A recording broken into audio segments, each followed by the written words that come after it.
નમસ્કાર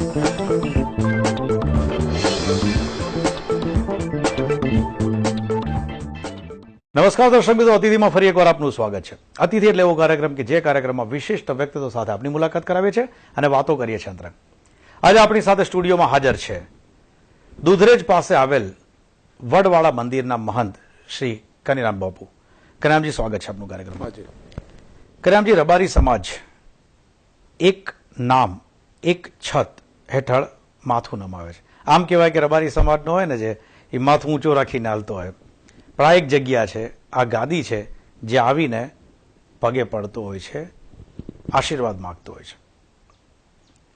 વડવાળા ગાદી આ જે મંદિર છે, અનેકો રબારી સમાજના, ભરવાડ સમાજના લોકો માટે આસ્થાનું પ્રતીક છે. ઘણી અલગ અલગ વાતો આ મંદિર વિશે સાંભળેલી છે, આ સ્થાનક વિશે સાંભળેલી છે. ખરેખર આ સ્થાનકની સ્થાપના ક્યારે થઈ અને કઈ રીતે ધીરે ધીરે ધીરે ધીરે એની અંદર બદલાવ આવ્યા, વિકાસ થયો, એની વાતો જાણવી છે. દુધરેજ વડવાળા મંદિર અખિલ ભારત રબારી સમાજનું ધર્મગુરુ ગાદી 1600ની સાલની અંદર આ સ્થાનની સ્થાપના થયેલી છે. તેના આદ્ય પુરુષ સૃષ્ટપ્રભુ સ્વામી મહારાજ જેને એ સ્થાન ઉપર 12 વર્ષ સુધી ભજન કર્યું. જ્યારે ચારધામની યાત્રાએ ગયા અને અયોધ્યા સરજુ કિનારેથી એક વડવાઈનું દાંતણ કાપ્યું. એ દાંતણ 100 મહિના સુધી રાખ્યું, ચોખ્ખું દાંતણ. એમાંથી સાણસમાં આવ્યા, સાણસમાંથી પછી ચતુર્માસ કરી. એક લાધા નામના રબારીને ત્યાં એક ચતુર્માસ 4.5 મહિના કરી. જ્યારે ત્યાંથી રજા લે છે, દાદા ભગતે કીધું, બાપુ એક ગા દઉં, તમે દૂધ પીધા જાઓ. બાપુએ કીધું, ભાઈ દો. તો ગા જે દૂધણીથી દવા ગયા એ નહીં, સામે એવું કે બાપુ કુંવારું વળકું છે તો એને દો. એને દોયું એટલે દૂધ આવ્યું અને બંને સંતોએ દૂધ પીધું. જેને નામ સષ્ટબ્રહ્મ સ્વામી મહારાજ, અમરદાસજી મહારાજ, આ બંને ગુરુભાઈ. અને ત્યારે બસ એને કીધું, બાપુ મને દુધરેજ લઈ જાઓ. તેને કીધું, બાપુ દુધરેજ તને લઈ જાય, જરૂર સમય આવશે ત્યારે. પણ આ ગાનું નામ શું છે? તો ગાનું નામ રાંગણ છે. કે આ બાજુમાં ઉભે નામ કે નામ રૂપણ છે. બરોબર, આ રાંગણને રૂપણ બે લઈને તું દુધરેજ આવજે, દીદી હું બોલાવું તે દી. ત્યાં દુધરેજ આવ્યા. ફાગણ સુદ સૌદશને રાત્રે, ફાગણ સુદ પૂનમના દિવસે સવારમાં વહેલા 4 વાગે દાંતણ કરતા હતા. દાંતણ કરી અને જ્યાં રબારીની દીકરી જશોદાબાઈની હિરળબાઈ, 2 દીકરીઓ નીકળી મૈયારા લઈને. મૈયારા એટલે દૂધ માથે બુઘણા હીર ભરીને રેહડા માથે લઈને જતા હતા આપવા. કીધું, બેન અહીં ઉભી રે બાપા. કે શું લઈને જાશ? કે મૈયારું છે દૂધ.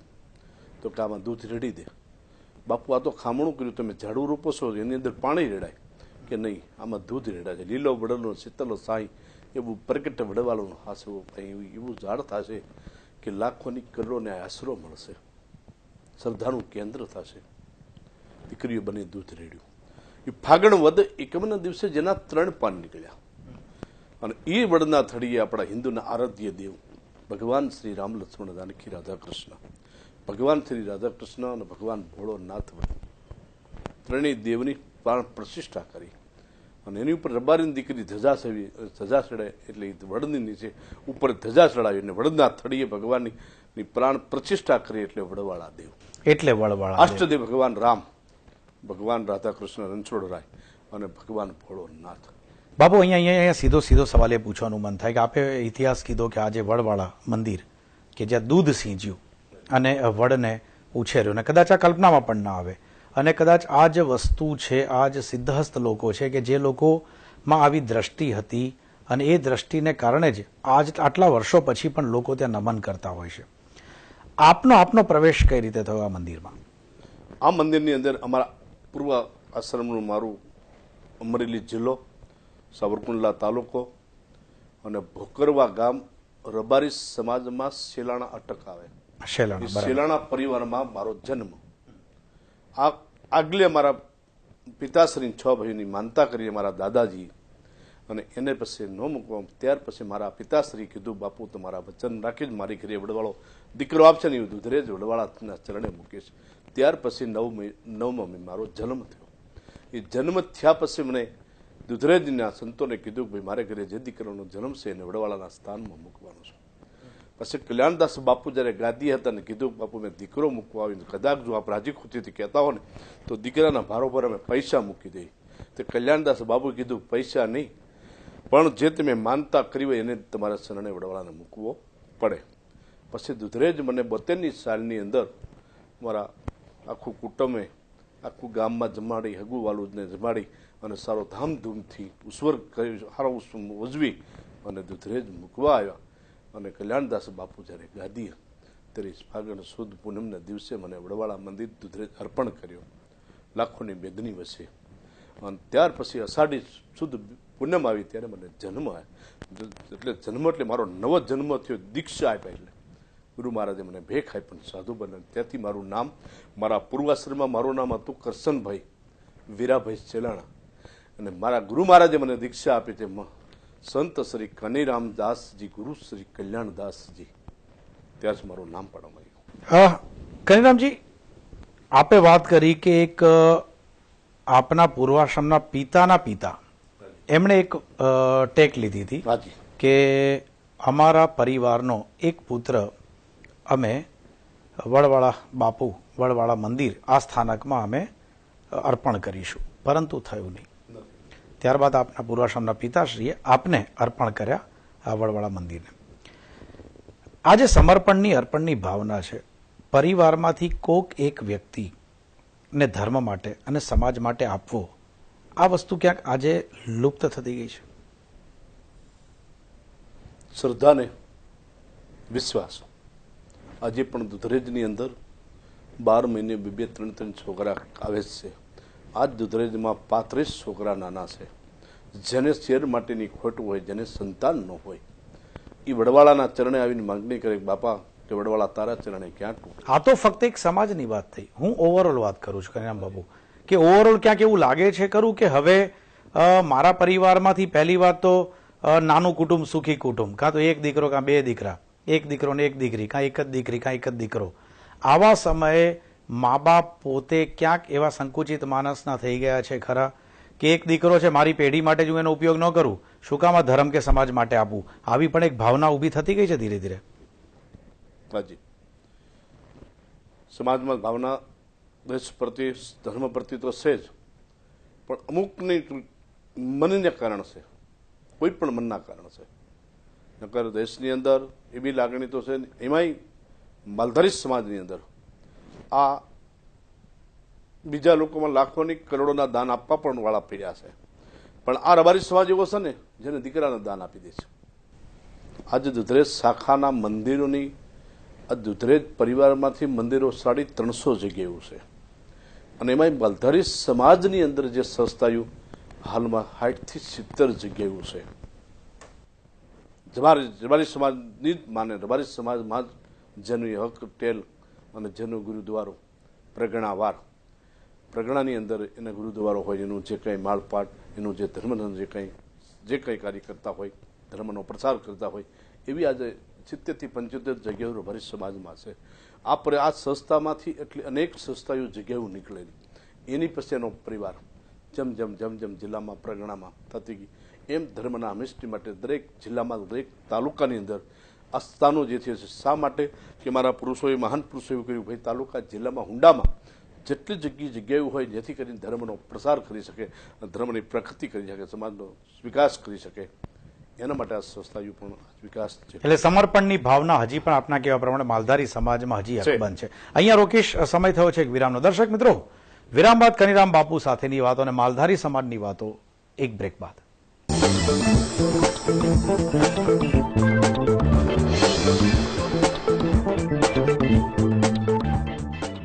વિરામ બાદ ફરી એકવાર સ્વાગત છે આપનું કાર્યક્રમ અતિથિમાં.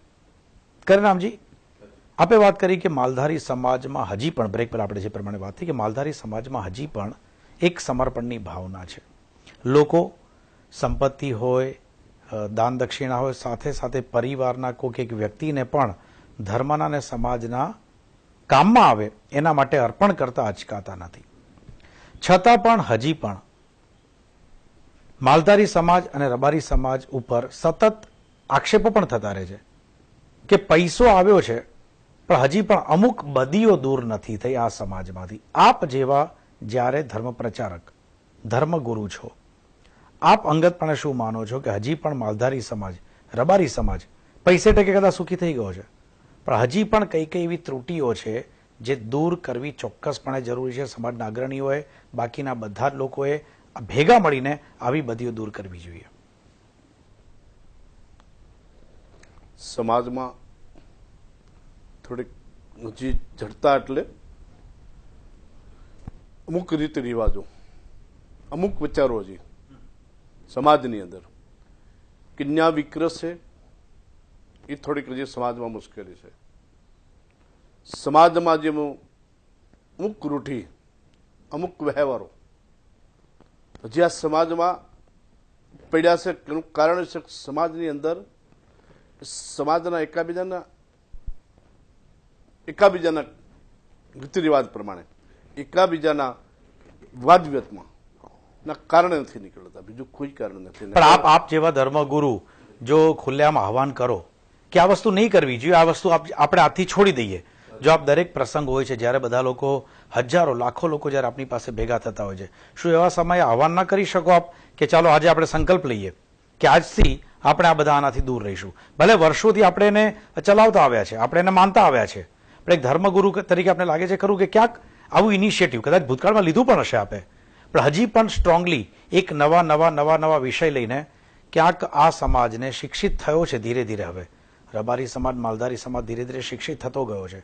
આવા સમયે ધર્મગુરુને માને છે, એમના એક પણ પડેલા બોલને ઉથાપવાની તાકાત, કદાચ હિંમત અથવા તો લાગણીના કારણે નથી કરતો રબારી સમાજનો માણસ.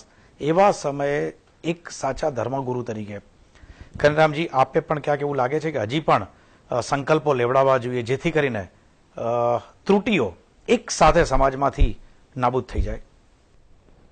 જ્યારે જ્યાં સમાજ ભેગો થાય છે, જ્યારે અમને ત્યાં બોલાવે સમયામાં અને સમાજની વચ્ચે અમે ધર્મગુરુ રીતે એક સાધુ તરીકે અને એક સમાજના ધર્મ માટે અમે એ જ પ્રસાર કરીએ છીએ. સમાજમાં ખોટી અણશ્રદ્ધા, સમાજમાં ખોટા વ્યસનો, સમાજમાં ખોટી ઈર્ખા અને ભાવ અને સમાજની ક્યાં પ્રગતિ છે એ માટે વિચાર કરો અને સમાજમાં સમૂહ લગ્ન થાય, સમાજની એકતાનું સંગઠન થાય અને સમાજ પ્રગતિને પંથે જાય. એના માટે અમે છેલ્લા 25 વર્ષથી આ પ્રસાર અમારો ચાલુ છે. જ્યાં એમાં ઘણો ફેર પડ્યો છે. વ્યસનો માટે ખરેખર હું 3 વસ્તુ પર બહુ ભાર આપું છું. એક, સમાજમાં ખોટા વ્યસનો, દુર્વ્યસનો ન આવે, ગુટકા, પાન, માવા, તમાકુ અથવા કોઈ પણ જે તે વસ્તુ પીવાથી આ શરીરની નુકસાની, આ શરીરમાં ખોટા રોગ ઊભા થાય, જેથી કરીને દવાખાના આશરા લેવા પડે છે, પછી એનું આખું ઘર દવાખાનામાં જ ધોવાઈ જાય છે આ વ્યસનોના કારણે. સમાજમાં ખોટા કન્યા વિગ્રહ ન થાય, સમાજમાં ખોટા વિશ્વાસ બે ભાગ ન પડે, સમાજમાં ખોટી ઈર્ખાને ભાવ ટાટિયા ખેસ ન થાય. આના વિશે હું અતિ સમાજમાં કહું છું કે ભાઈ સમાજને જો સુખી કરવો હોય, સમાજની પ્રગતિ કરવી હોય અને સમાજને સારો શિક્ષિત કરવો હોય તો આવા વ્યસનો છોડવા પડશે. અને સમાજના માટે જ્યાં સુધી ગઈ છે, આજે દુધરેજ વડવાળા મંદિર 5 વર્ષથી કન્યા છાત્રાલય ચલાવે છે. દીકરીઓને ભણાવવા ખાતર આ બધા વ્યસનો દૂર થાય, આ સમાજની જડતા છે એ બંધ થાય, સમાજમાં ખોટી કન્યા વિકરસે બંધ થાય. એના માટે આજે માનો કે અમે હાલ શિક્ષણ દુધરેજ વડવાળા મંદિરની અંદર 42 વર્ષથી કુમાર છાત્રાલય સદગુરુ ગોમતીદાસ બાપુ અને સદગુરુ શ્રી કલ્યાણદાસ બાપુ કન્યા છાત્રાલય ચલાવી છે આજની તારીખે. કનરામજી, આ બધાની સાથે સાથે માલધારી સમાજના લગભગ મહત્તમ લોકો ધીરે ધીરે આર્થિક રીતે સમૃદ્ધ થયા છે, પણ એની સાથે વર્ષોથી પરંપરાગત રીતે જે ખાસ કામ, એમાં પણ જે પશુધનને સાચવવાનું કામ, કદાચ એ આવડત પણ જીન્સમાં પરંપરાગત રીતે માલધારી સમાજના લોકોને આવી છે કે પશુધનને સાચવવું કઈ રીતે, પશુધનની માવજત કઈ રીતે કરવી, કારણ કે પર્યાવરણ માટે એ પણ ખૂબ જ જરૂરી છે. પણ જેમ જેમ સમૃદ્ધ થાય છે એમ કદાચ એક સમય હતો કે જ્યારે માલધારી સમાજના ઘરની બહાર ડેલામાં, વંડામાં આમ 15-20 ગાયો, 10-15 ભેંસો એ બધું હોય, એની જગ્યાએ 5-7 ઓડી ને 2-4 BMW આવી ગઈ છે. પશુધન ક્યાંક ધીરે ધીરે લુપ્ત થતું જાય છે. આ જવાબદારી ક્યાંક સાથે સાથે સમૃદ્ધ થતાની સાથે સાથે આ પણ નિભાવવી જોઈએ ખરી. બરોબર છે. પશુધન તો ખરેખર ગાયું છે. ગાયોની સેવા કારણ કે વર્ષોથી આ માલધારી સમાજ વર્ષોથી 5000 વર્ષોથી ગાયોની સેવા કરતો આવ્યો છે. પણ જે શહેરની અંદર સિટીમાં ગયા હોય, આજુબાજુની અંદર બધા માનો કે ઘણા વેપારી બધા સાથે રહેતા હોય, એના કારણે આ લોકોને તકલીફના કારણે નથી રાખી શકતા. સિટીમાં ગયા તો માનો અમદાવાદ ગાંધીનગર ના હોય, હવે આજુબાજુમાં ક્યાંય માલ બાંધે એવું નથી હોતું, તો અમુક રાખે છે. સમૃદ્ધ માણસો થયા છે, એમાંય બધા નથી બોલે 50% તો રાખે છે, પણ પછી શું કરે એ લોકો બહાર જમી લે, અમુક બહાર તબેલા બનાવે અને ત્યાં બારોબાર માલ એનો પશુધનને નિભાવવા માટે અને એની માટેના માણસો રાખે. પણ હવે તકલીફ એ થઈ છે કે એના ગોવાળ પોવાળ એની સારવાર કરવાવાળા પૈસા દીધે માણસો નથી મળતા. એના કારણે આ માણસો ઓછા થઈ ગયા છે. એનું કારણ આ બને છે. પણ હજી 50% એવા હાવ નથી બંધ્યા જે સમૃદ્ધ થયા છે, જે સારી રીતે સુખી થયા છે, સારા પ્રોપર્ટી મેળવે છે, સારી રીતે જીવન જીવે છે. પણ એ લોકો કોઈ પણ શહેરથી દૂર 5-50 કિલોમીટર દૂર રાખી અને ત્યાં તબેલો કરે છે, ગાયું ભેંસું રાખે છે, પશુધનનું પાલન પણ કરે છે, દૂધ પણ પોતાનું એને હજી આજની તારીખમાં પણ એને માલધારીને હજી બીજું દૂધ, કોઈ કોથળીનું દૂધ કે બીજું દૂધ બહારથી લાવે હજી એને ફાવતું નથી. એટલા માટે ગાય ભેંસ એના પોતાના કોઈ પણ એની જમીન મિલકત હોય અહીંયા રાખી ભાવે છે. એવા 50% છે. અને અમે પણ એક જ વાત કરીએ છીએ કે જીવનની અંદર તમે તમારે ગમે એટલા સુખી થાવ, ગમે એટલા સમૃદ્ધ થાવ, પણ પશુધન 2 ગાયું 5 ગાયું રાખજો. અને જેથી કરીને તમારા પરિવારમાં તમારા છોકરા દીકરા ઘરનું દૂધ પીશે ને તો એટલા બધા સરસ સશક્ત એના મગજ થશે, એવા બુદ્ધિશાળી થશે, એવું શરીર સશક્ત રહેશે, જીવનમાં શરીરની કોઈ રોગ નહીં થાય. આ જો ગાયોના દૂધ પીવાથી, ગાયોના દૂધથી, ગાયના ઘીથી, ગાયના છાશથી જીવનમાં સારી સશક્તતા રહેશે અને સારી બુદ્ધિનો વિકાસ થશે અને શરીર પણ તંદુરસ્તી રહેશે. આ પ્રસાર અમે હંમેશની માટે કાયમ માટે. કનીરામજી, અહીંયા એક સીધો એક બીજો સવાલ પૂછવાનું મન થાય. આર્થિક રીતે ખૂબ જ સમૃદ્ધ માલધારી સમાજ, રબારી સમાજ આર્થિક રીતે સમૃદ્ધ. આપે વાત કરી બદીઓની, ખાસ કરીને વ્યસનથી દૂર રહેવાનું આપ કહો છો, કન્યા વિક્રયની વાત કરો છો, સંગઠિત થઈને રહેવાનું, એકબીજા પ્રત્યે દ્વેષ નહીં રાખવાના 3 મુદ્દા પર આપ ભાર આપો છો. પરંતુ અંધશ્રદ્ધામાંથી હજી પણ આ સમાજ પૂરેપૂરો બહાર નથી આવી શક્યો. શું એ વાત પણ સાચી છે? એટલે અંધશ્રદ્ધા એટલે સાહેબ કેવું માને છે? દેવી દેવતાઓને આ સમાજ વર્ષોથી માનતો આવ્યો છે. આગળ વર્ષો પહેલા જે માનો કે 50-150 વર્ષ પહેલા લોકો માલ હાકીને જતા, ત્યારે એના માતાજી કુળદેવી હોય, એના હુરાપુરા હોય તો એ હુંડલીમાં રાખતા અને હુંડલી માથા ઉપર જ્યાં વાંઢિયા રહેતા હોય, જ્યાં જે રહે રાત રોકાય ત્યાં મૂકતા હતા. એટલે અણશ્રદ્ધા નથી, પણ એની અંતરની ભાવના શ્રદ્ધા એવી છે કે આપણા વર્ષોથી, આપણા પરંપરાથી આપણી કુળદેવીને માને છે, આપણી માતાજીને માને છે, આપણા ગોગા મહારાજને માને છે, આપણા ઈષ્ટદેવ ભગવાન વડવાળાને માને છે. આ એની અંતરની શ્રદ્ધાની પરંપરા જાળવી રહે. આ જે શ્રદ્ધા છે ને, જે ભુવાઓ પાસે જે જાય છે ને, એ એક શ્રદ્ધાને વિશ્વાસથી જાય છે. અને એનું કામ શ્રદ્ધાને વિશ્વાસથી ગોગા મહારાજ કે માતાજી એના અંતરની ભાવથી, લાગણીથી એનું કામ સિદ્ધ થઈ જાય છે. એટલે એની એક શ્રદ્ધા બંધાય છે. હા, એ બરોબર છે. બીમારની મુશ્કેલી પડે છે ત્યારે માનો તો એ ભુવા પાસે જઈને ભલે પગે લાગ્યા એ જરૂરી છે, પણ અમુક સમય આશરો દવાખાનાનો લેવો પડે એ જરૂરી છે. દવા અને દુવા 2 વસ્તુ તો માનું છું. એક દુવા અને એક દવા, આ બેનેથી એનું આવશ્યક કણકો હોય તો પણ એને જીવન દોરી મળી જાય છે. અહીંયા રોકેશ, સમય થયો છે એક વિરામનો. દર્શક મિત્રો, વિરામ બાદ કનીરામ બાપુ સાથેની વાતો અને માલધારી સમાજની વાતો એક બ્રેક બાદ.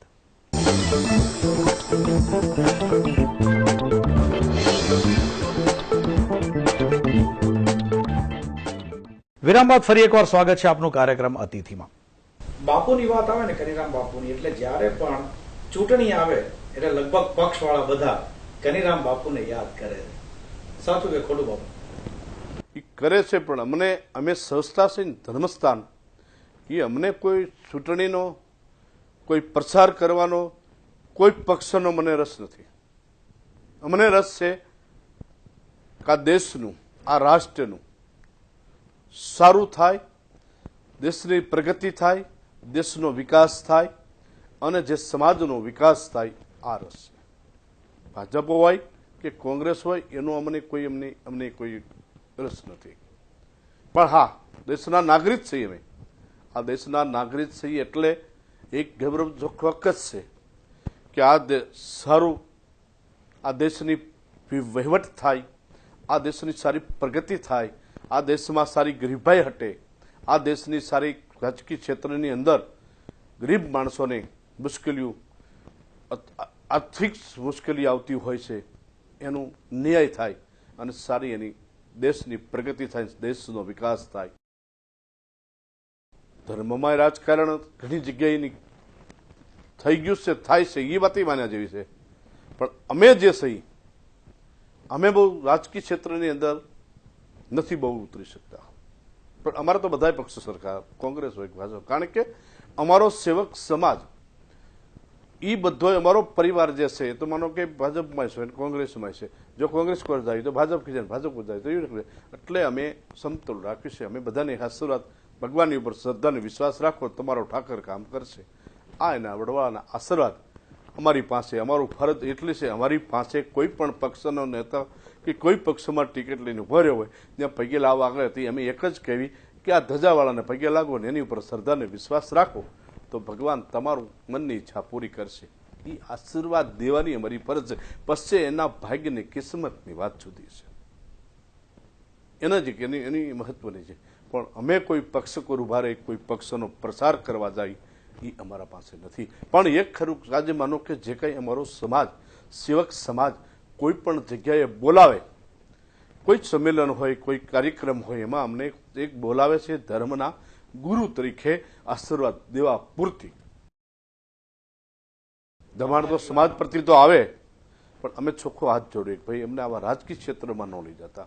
એની અંદર અમારો આજે માનો ધર્મનો ધજા જે ફરકી છે એની અંદર અમને મુશ્કેલી થાય છે. રાજકીય ક્ષેત્રના માણસોની અંદર મુશ્કેલી થાય છે, પણ અમે અમને પ્રેમથી હાથ જોડવી, ભગવાન વડવાળા ઉપર શ્રદ્ધા અને વિશ્વાસ રાખો, તમારો ઈષ્ટ દેવ છે અને જે સમાજની, અમે તો એક આવો સમાજની સેવા કરજો, રાષ્ટ્ર દેશની સેવા કરજો અને નીતિથી જીવન જીવજો. આટલી અમારી આશીર્વાદ દેવાની ફરજ પડે છે. અને જવું પડે, અમુક સમય જવું પડે, એટલે સમાજને લઈ, રાજકીય ક્ષેત્રને લઈને નહીં કે પક્ષને લઈને જવાનું નથી. અમે જાવીસી સેવક સમાજના અગ્રેસણો, આગેવાનો જ્યારે બોલાવે અને એક ધર્મગુરુની ફરજ પડે છે એટલા પૂરતું. અને એ અમે કંઈક ધર્મના પ્રચાર માટે, કારણ કે સેવક સમાજમાં સંકળાઈ ગયાના કારણે, સેવક સમાજના સાથે સંકળાના એના કારણે ખરેખર રાજજન કે ધર્મદંડ પાસે આવવો જરૂરી છે. પણ ધર્મદંડની પાસે સેવક સમાજ કોઈ પણ આવે અને અસંતોષ થાય, એના કારણે અમે માર્ગદર્શન, એટલે ધર્મના માર્ગદર્શન, સમાજના માર્ગદર્શન, દેશ રાષ્ટ્રના માર્ગદર્શન દેવા પૂરતું જ. પણ કોઈ પક્ષની પ્રસાર માટે, કોઈ પક્ષની માટે, કોઈ પક્ષને લાવવા માટે એવો અમે નથી. ઓકે બાપુ, અંતમાં જેટલા લોકો આ કાર્યક્રમ જોઈ રહ્યા છે, આપનો મેસેજ શું છે? એ લોકોને શું શીખ આપવા માંગશો? જેટલા પણ લોકો, દર્શકો અત્યારે જોઈ રહ્યા છે, આ લોકોને અંતમાં આપ શું કહેવા માંગશો? સેવક સમાજ માટે અમે ધર્મગુરુ તરીકે સેવક સમાજને એ કહેવા માંગીએ છીએ, તમે તમારા જીવનની અંદર, તમારા કિસ્મત ભાગ્યમાં સુખ કે સંપત્તિ કીધું, પણ ધર્મને સુખતાની, ધર્મને મૂકીને ત્યાં હાલતા નહીં અને નીતિથી જીવન જીવજો અને હંમેશની માટે દેશ રાષ્ટ્ર માટે સત્ય જીવજો. તમારા પરિવાર માટે જો સત્ય જો કરવું હોય તો હંમેશની માટે નીતિ અને ન્યાય ચૂકતા નહીં, ધર્મ ચૂકતા નહીં, જીવનમાં ખોટા બેસ ન ચૂકતા નહીં. અને આજનો યુગ, આજનો સમયની માંગ શું છે? આજના સમયની એજ્યુકેશનની જરૂર છે, શિક્ષણની. તો અમે પણ એક મારા પરિવારને, મારા સેવક સમાજને એક જ કહેવી છે, એક જ ઉપદેશ કહીએ છીએ કે તમે પેટે પાટા બાંધો, ગમે તેટલું દુઃખ છોગવો, પણ તમારા દીકરીને ભણાવો, અને ભણશે તો જ પ્રગતિ, તો જ વિકાસ છે, અને તો જ સુખી સમાજ થશે. થેન્ક યુ વેરી મચ કનીરામજી બાપુ. દર્શક મિત્રો, હતી ખાસ મુલાકાત કનીરામ બાપુ સાથેની. રબારી સમાજ, માલધારી સમાજ કહેવાતું હતું કે વર્ષોથી, ખાસ કરીને અધર બેકવર્ડ ક્લાસમાં ને અશિક્ષિત વર્ષોથી કહેવાતો આ સમાજ, પરંતુ ધીરે ધીરે ધીરે જે પ્રમાણે તે લોકો આર્થિક રીતે અને એની સાથે સાથે શૈક્ષણિક રીતે પણ આગળ વધ્યા છે, તેની પાછળ કનીરામ બાપુ જેવા સંતોનો પણ ખૂબ જ ફાળો છે. આશા રાખીએ કે આ કાર્યક્રમ આપને પસંદ આવ્યો હશે. થેન્ક યુ વેરી મચ કનીરામજી બાપુ. ફરી મળીશું નેક્સ્ટ એપિસોડમાં એક નવા અતિથિ સાથે. ત્યાં સુધી રજા આપશો. નમસ્કાર. Thank you very much. Thanks a lot.